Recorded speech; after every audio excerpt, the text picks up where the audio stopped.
Wilbur Clark was walking home from school one day when he heard someone yell, "Hey, wait for me!" Wilbur eagerly turned around, hoping to see Susie Snurling, his best friend.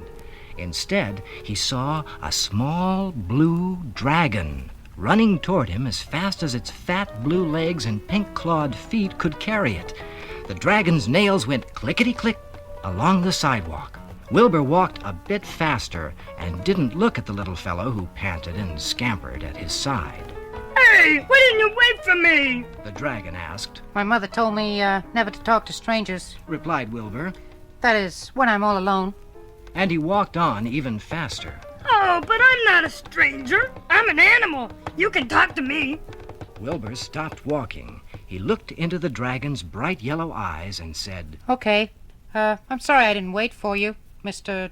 Dragon Animal, sir. "Please don't call me sir. Call me Blue. And please take me home with you. I want to be your pet." I'm sorry. That's impossible. "Why?" wailed the dragon, whose name was Blue. Why? Because dogs are pets. Cats are pets, even fish, birds, rabbits, and white mice are pets. But nobody has a dragon for a pet. Not even my friend Susie Snurling, who has all the animals I mentioned, and 3 turtles, too. No, it's impossible. Wilbur's words made the dragon look very sad and think very hard.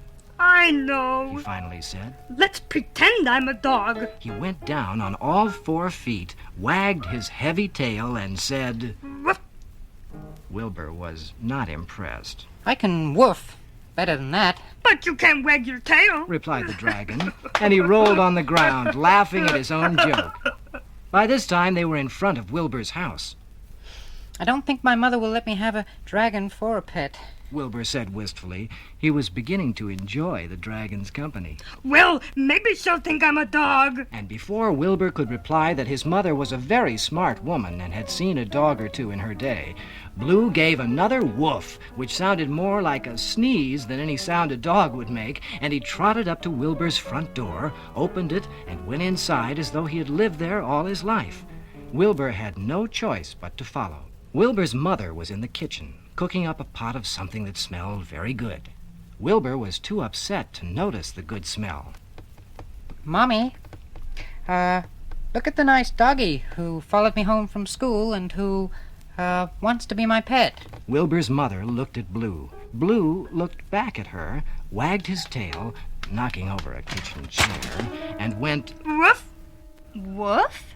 woof. I can go woof better than that. Blue put his tail between his legs and hung his scaly head. Son, Said Wilbur's mother, whose name was Dr. Edna Clark.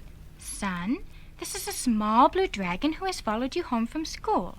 This is not a dog, and if this small blue dragon thinks he is a dog, then he is a crazy small blue dragon. Dr. Clark's words made Blue angry. He stood upright and said, "Madam, I know what I am. I'm proud to be a small blue dragon. I just thought you might strongly prefer dogs to dragons." Dr. Clark smiled. No, actually, I like small blue dragons better than dogs. You can stay if Mr. Clark says it's all right, too. I just hope you won't breathe fire and smoke indoors. It's not safe. I gave up smoking long ago. It hurt my throat and made me feel bad, and nobody liked the smell. I breathe fog now instead. Would you like to see? Not waiting for a reply, he puffed up his little chest and filled the kitchen with fog. My! Exclaimed Dr. Clark as she made her way through the white, damp air surrounding her and opened a window so she could see the pot of something. The pot was there, but Wilbur and Blue were already upstairs in Wilbur's room.